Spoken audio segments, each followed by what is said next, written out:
नमस्कार दोस्तों, मैं अंकुर उपाध्याय स्वागत करता हूं आप सभी का आपके अपने YouTube channel share market analysis में। दोस्तों यहां पे आप सभी के साथ बात करूंगा मैं मार्केट के ऊपर कल के सेशन में कैसा रह सकता है बाजार, कैसे आपको अपनी पोजीशन को मेंटेन करनी चाहिए और कौन से स्टॉक्स हैं जो कल आपके रडार पे रहने चाहिए। तो चलिए स्टार्ट करते हैं इन सब टॉपिक्स के बारे में बात करना। लेकिन उस सबसे पहले आप सभी को दिल से धन्यवाद। 98 के ऑलमोस्ट हमारे हो गए, इनफैक्ट मोर देन 98 के सब्सक्राइबर्स हो गए हैं। फटाफट से 2000 और करवा दीजिए जल्दी से जल्दी, फिर एक लाइव सेशन करते हैं और 1 लाख को सेलिब्रेट करते हैं। ठीक है जी, अभी बात करने वाला हूं आप सभी के साथ मार्केट को लेकर। तो सबसे पहले तो ग्लोबली देख लेते हैं कि मार्केट कैसे रहे हैं। ग्लोबली मार्केट्स को देखें, प्लस कुछ खबरें भी आती हुई दिखी हैं शेयर बाजार के लिए। कुछ निफ्टी पे रिपोर्ट्स आई हैं, कोई बहुत बुलिश हो रहा है तो कोई कहीं ना कहीं बियरिश भी हो रहा है। कोई कह रहा है सावधान रहिए, यहाँ पे थोड़ा सा कॉशियस मूड रखना चाहिए आपको। तो चलिए स्टार्ट करते हैं। सबसे पहले एशिया पैसिफिक मार्केट देखें तो निक्काई 1.5% गिरकर बंद हुआ है फ्राइडे के सेशन में। शंघाई ऑलमोस्ट 0.3% डाउन है। अगर मैं बाकी के आपके साथ शेयर करूं तो निफ्टी आपको पता ही है क्या हुआ है।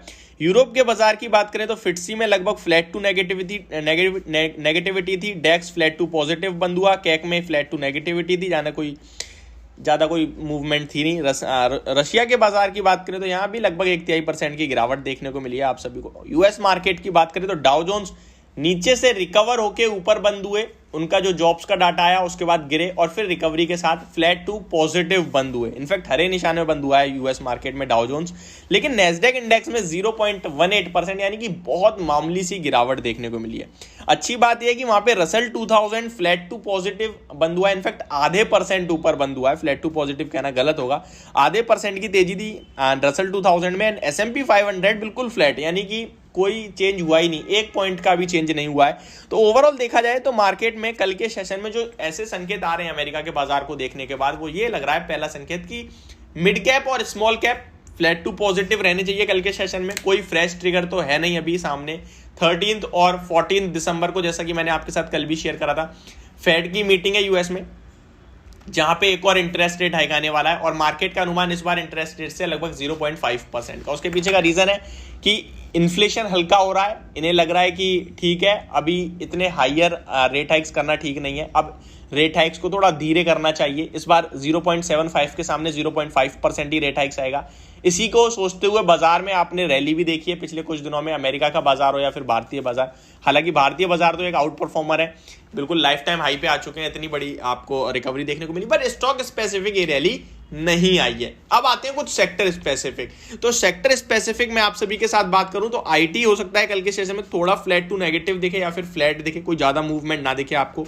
वहीं अगर बात करें मेटल्स की, जो कि एक आउट परफॉर्मर साबित हो रहे हैं अभी पिछले कुछ दिनों में, तो वहां पे भी मैं आप सभी के साथ शेयर करूं तो यहाँ पे कुछ ज्यादा खास मूवमेंट नहीं दिखनी चाहिए। मुझे लगता है आप थोड़ा सा इसमें भी नरमी आनी चाहिए, प्रॉफिट बुकिंग आनी चाहिए, थोड़ा कहीं ना कहीं ये भी सस्ता पड़ता हुआ दिखेगा आपको। बाकी मैं आपको कुछ कमोडिटी के प्राइसेस बताना चाहूँगा मेटल्स में।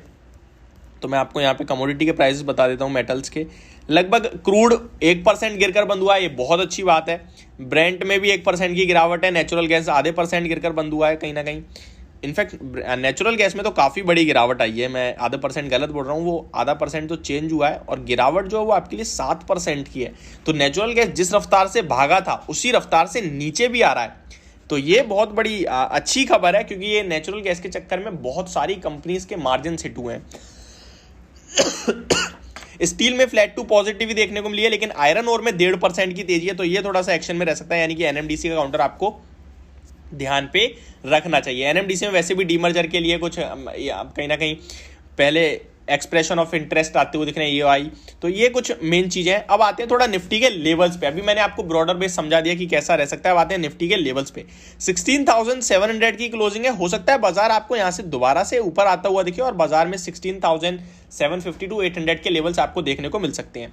वहीं अगर मैं एक नीचे के लेवल्स की बात करूं तो 18,600 के पास मार्केट ने लगभग 4-5 ट्रेडिंग सेशंस बिताए, तो वो एक सपोर्ट के रूप में काम करेगा। 18,600 का लेवल एक सपोर्ट के रूप में काम करेगा। उसके बाद सीधे कहीं ना कहीं 16,550-500, बट मुझे लगता है 18,600 ब्रेक नहीं करेगा बाजार, ऊपर की तरफ ही जाना चाहिए यहाँ से। तो अभी निफ्टी इंडेक्स लेवल पे तो कुछ खराब नहीं दिख रही है। वहीं अगर एसजीएक्स निफ्टी की बात करें तो वहां भी आपको लगभग 30 पॉइंट्स की तेजी ही देखने को मिल रही है। तो ये मार्केट का व्यू बन रहा है इस समय मेरे हिसाब से, जो मैंने आप सभी के साथ शेयर करा। अब आएंगे स्टॉक स्पेसिफिक, कल आपको कहां खरीदारी करनी है, कहां पे बिकवाली करनी है, कौन से स्टॉक्स में तेजी रह सकती है, कहां पे खबर वाले शेयर्स हैं, लेकिन वो हमारी आगे की वीडियोस में आएंगी आज की डेट में। तो ये थी मेरी अभी की वीडियो। होप आपको समझ और पसंद दोनों आई होगी। Thank you so much for watching this video. Have a great day guys.